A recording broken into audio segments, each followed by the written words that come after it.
अपने अपने तरीके से ताकत देने के लिए यहाँ पर उपस्थित रहे। और जो घटना घटी थी नरसिंहपुर के अंदर, उस घटना को कोई मानव अंजाम नहीं दे सकता, वो दानव ही अंजाम दे सकता है, कोई राक्षसी अंजाम दे सकता है। एक मासूम बच्ची के साथ सामूहिक बलात्कार और अपने गुनाह को छुपाने के लिए अब तक हमें ये पता नहीं है। कोई कह रहा है कि जिंदगी को जला दी, कोई कह रहा है मार के जला दी। मैं आपसे पूछना चाहता हूं कि अगर वो बेटी जिंदा होती और जिंदा उसको भट्टी के अंदर झोंक दिया होता तो उस मासूम बच्ची ने अपने प्राणों को त्यागते हुए अपने मन से कितने श्राप दिए होंगे।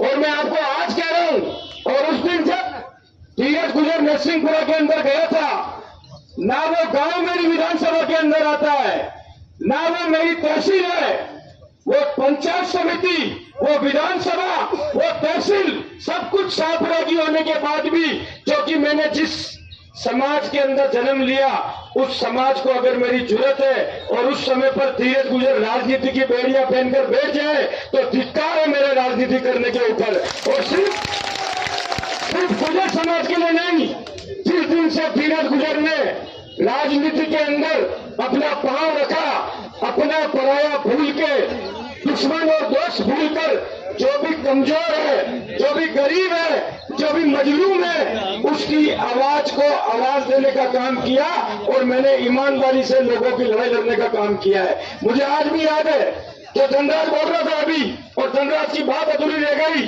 कि जब कांग्रेस की सरकार के अंदर भी गुजर आरक्षण का मामला उठा तो भिलवाड़ा के अंदर रेल की पटरियों पर जाके बैठने के लिए मैंने ये नहीं सोचा, ये कौरलाल जी मेरे साथ मुजरिम है, रामलाल गुलेरा सिंह के मेरे मुजरिम है, राम प्रसाद मुजरिम, सब मुजरिम है। हम सब लोगों ने ये नहीं सोचा और मैंने कभी नहीं सोचा कि मेरी पार्टी मुझे क्या कहेगी। और सिर्फ एक जाति के लिए नहीं, क्योंकि जो व्यक्ति 36 कौम की सेवा करना चाहता है वो कभी एक जाति, एक धर्म, एक संप्रदाय, एक समाज की बात नहीं कर सकता।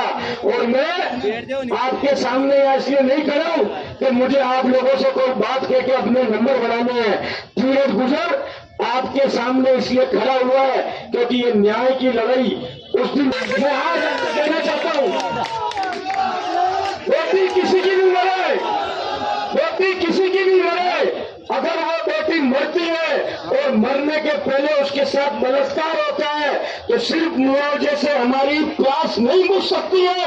जब तक उसका कातिल जिंदा है तब तक हम सब शर्मिंदा है और हमको शर्मिंदा होना पड़ेगा।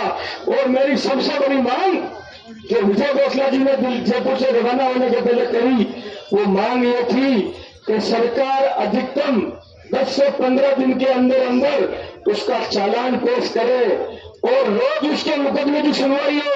हम पेशी पे पेशी, पेशी पे पेशी, पेशी पे पेशी और तारीख पे तारीख, तारीख पे तारीख और तारीख पे तारीख नहीं सुनना चाहते हैं।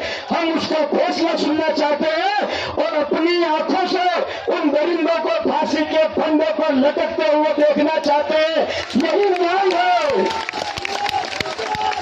यही न्याय है। असली न्याय यही है कि जिन्होंने वो दुर्दांत कर्म किया।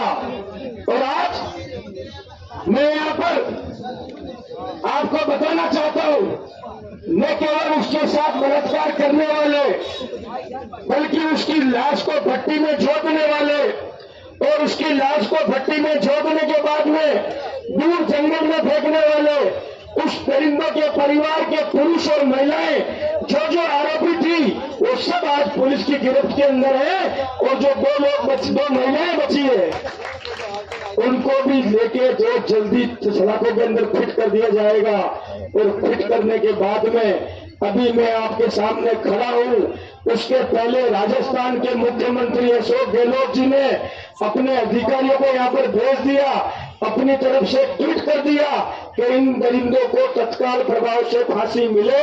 इसके लिए स्पेशल केस ऑफिसर में शामिल करते हुए इस केस की मॉनिटरिंग के लिए एक अधिकारी को नियुक्त कर दिया जाएगा। और उस अधिकारी को नियुक्त करने के बाद जज से बात करके इस बात के लिए पाबंद कर दिया जाएगा कि मुकदमे की सुनवाई रोज हो और उसका फैसला तत्काल हो। मैं भिलवाड़ा के वकील समुदाय का धन्यवाद करना चाहता हूं। कई बार काउंसिल ने ये घोषणा कर दी कि हमारी तरफ से कोई भी वकील उन दरिंदों की पैरवी करने के लिए खड़ा नहीं होगा। मैं आज न केवल गुजर समाज बल्कि 36 कौम की तरफ से हमारे भीलवाड़ा